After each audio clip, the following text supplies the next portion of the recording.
sọfabeze ga-agwụlelata ichezozie na ego nke ụwa dị ka onye ọbịa ọ na-abịa ọ na-ana eziokwu na akụ enwere ebe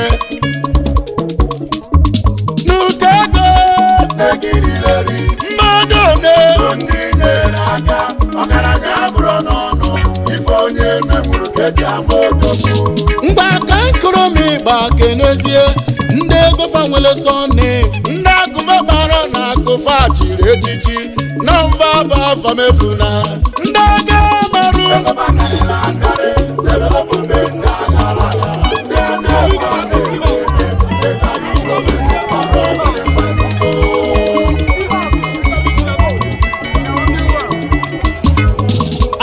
Ebuka Onunkwo is my name. IGBO Chairman CEO SEAHORSE Lubricant Industries Limited, President of the Benin Republic. SEAHORSE is Chairman SEAHORSE Industries Limited. Anambra South Zone, Senatorial Aspirant, Odosio Bodo. UGWUMBA one of IHEMBOSI Obodo coming senator, Anambra South, Kaidekatono, Webinyaka, Odosio Bodo, Obonyegeje, Onyegeje Lanyo.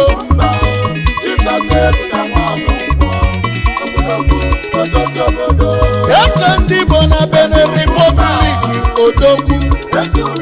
Ọgaranya obi ọcha UGWUMBA one of IHEMBOSI Ọgaranya Ọnya geje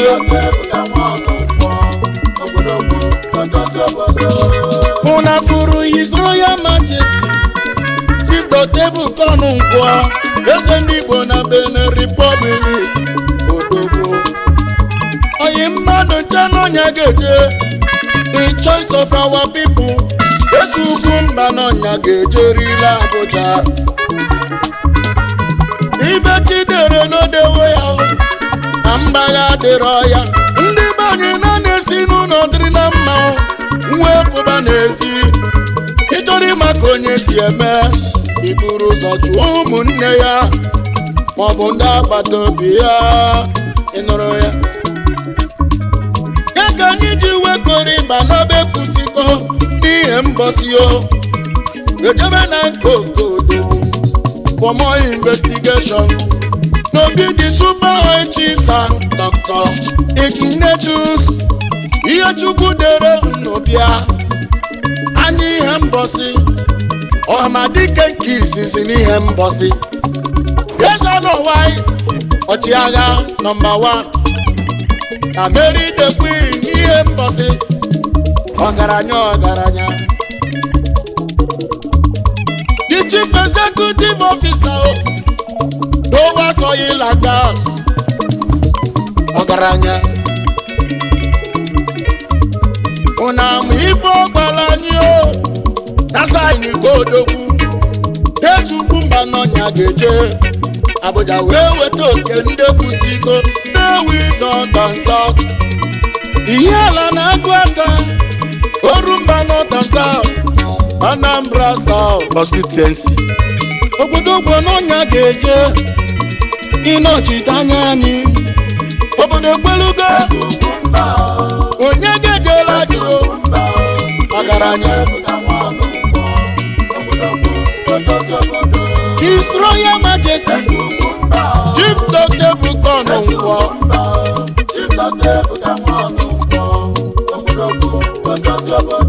ọgaranya masịrị ike odogwu obodo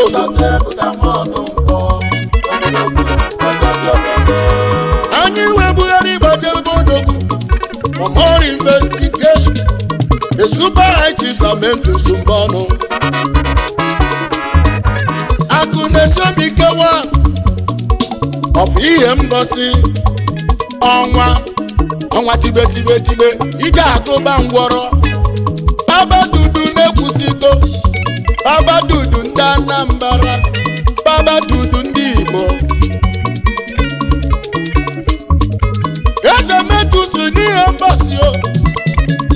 ọgaranya na makwa ife ọgbara anyị na sign godogwu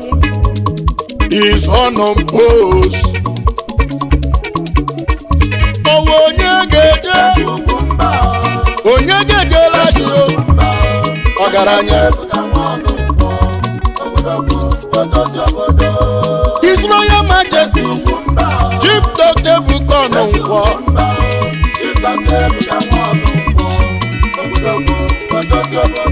ọgaranya gbasiri ike odogwu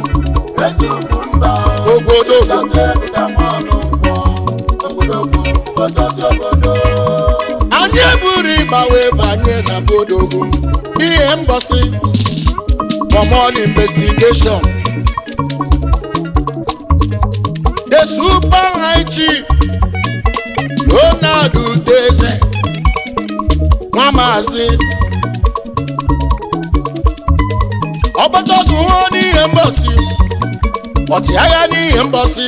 Nwamazi ma ife ọgbara anyị na sign godogwu is unopposed. Ezigbo mmadụ nya ga-eje Abuja obodo ekweluwo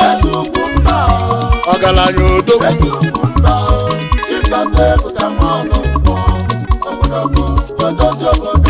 eze ndị Igbo gburugburu na Benin Republic ọgaranya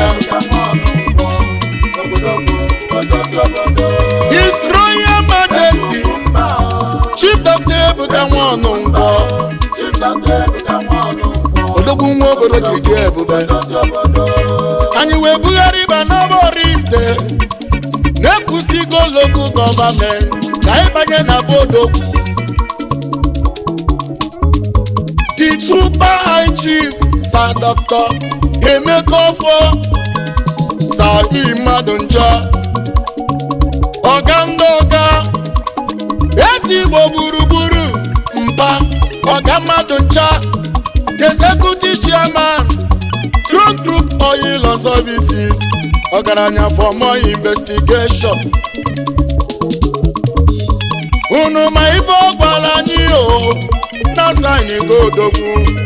His Royal Majesty Chief Dr. Ebuka Onunkwo n'anya ga-eje Abuja na nya bụ oche kwesịrị odogwu ọgaranya ọrụ obodo ekwelugo n'anya ga-eje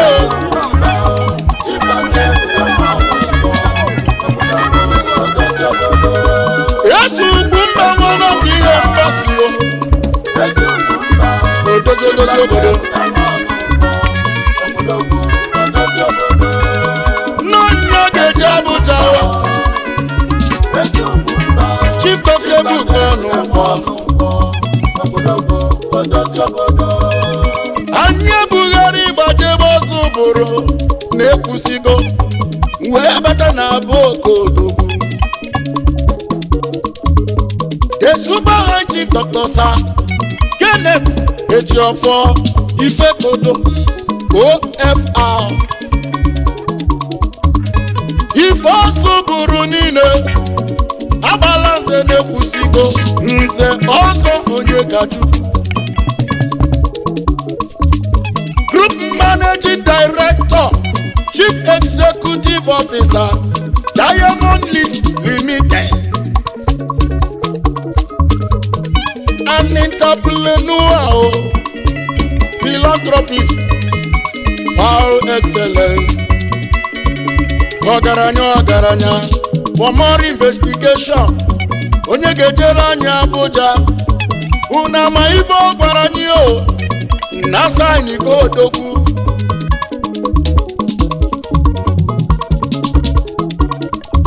ọ bụ onye ga-ejere anyị ọgaranya nena odogwu nwa obodo jiri dị ebube n'ọnya ga-eje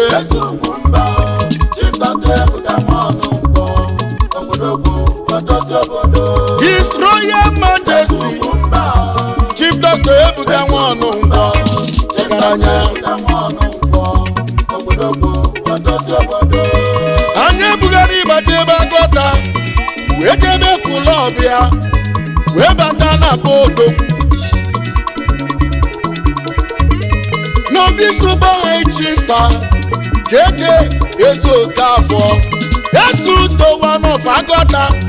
ọzọ nwa Chinemelu odogwu nwa Kulobia jiri dị ebube Executive Chairman Jesco Group Oil and Services ọgaranya onye mmemme anyị jere for more investigation unam ife ọgbọla anyị o na sign go odogwu UGWUMBA n'ọnya ga-eje Abuja wee weta oke na Anambra South constituency owo onye ga-eje onye ga-ejere anyị Abuja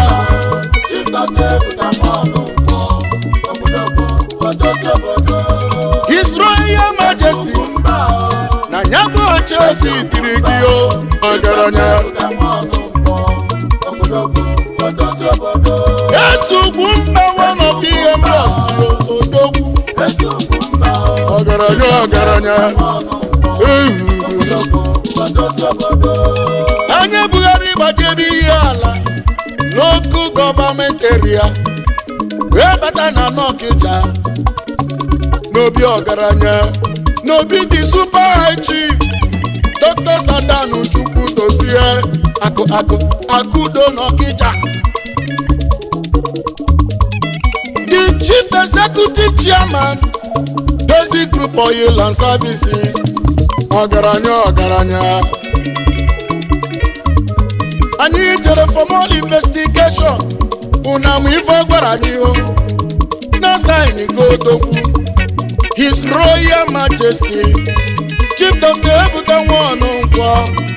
n'ọnya ga-eje Abuja na nya bụ chefitili odogwu is unopposed anyị wee maa ntị afọ odogwu nada na-ekwusi iko nada na Nnewi North and South Anambra South niile otozo obodo n'ọnya ga-eje Abuja is unopposed His Royal Majesty Chief Dr. Ebuka Onunkwo UGWUMBA one of IHEMBOSI oyi mmadụ ncha obodo ndị Igbo ya ga-eje Abuja odozi obodo owo onye ga-ejela dị ọgaranya His Royal Majesty Chief Dr. Ebuka Onunkwo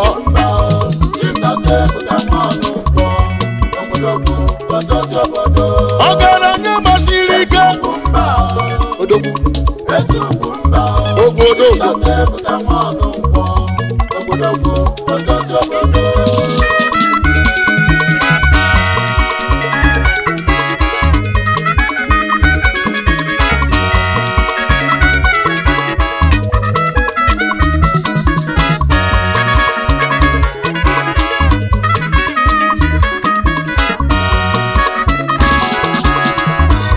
Prince Chukwu n'ọsọ Nwobiala mgbe amụrụ m egwu na-ekwulu mmiri ọbanye ozi ka m na-eje ịnụrụ ya ọ ga-gosi anyị mmadụ n'inyere aka n'ife onye na-enwuru keji ya ma ogbe ka ndị bụ okpukpe gafa mefu na ndụ nwa ogbenye onye nwere ibe ji amụ odogwu onye nwere ibe ji amụ ọgaranya ọ bụrụ moto n'afọ ị nwere nwe ma ọ bụ na onye lụrụ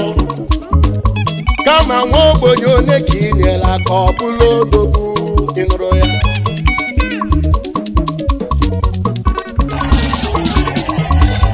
obodo na-ekwe ndị bụ ike abịara ugo ndị ike ala obodo na-ekwe ndị bụ ike ala ndigo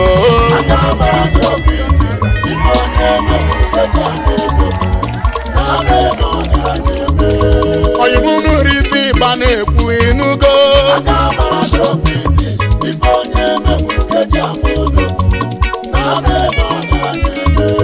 anyị wee kwuo na nke ikpeazụ wee sio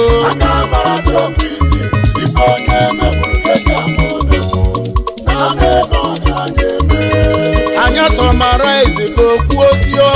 aka philanthropist ife onye memuru keji amodo na ebe ọdara na-eme ngwanụnụ rivi gbamu na-ekwu oyimo aka philanthropist ife onye memuru keji amodo na ebe ọdara na-eme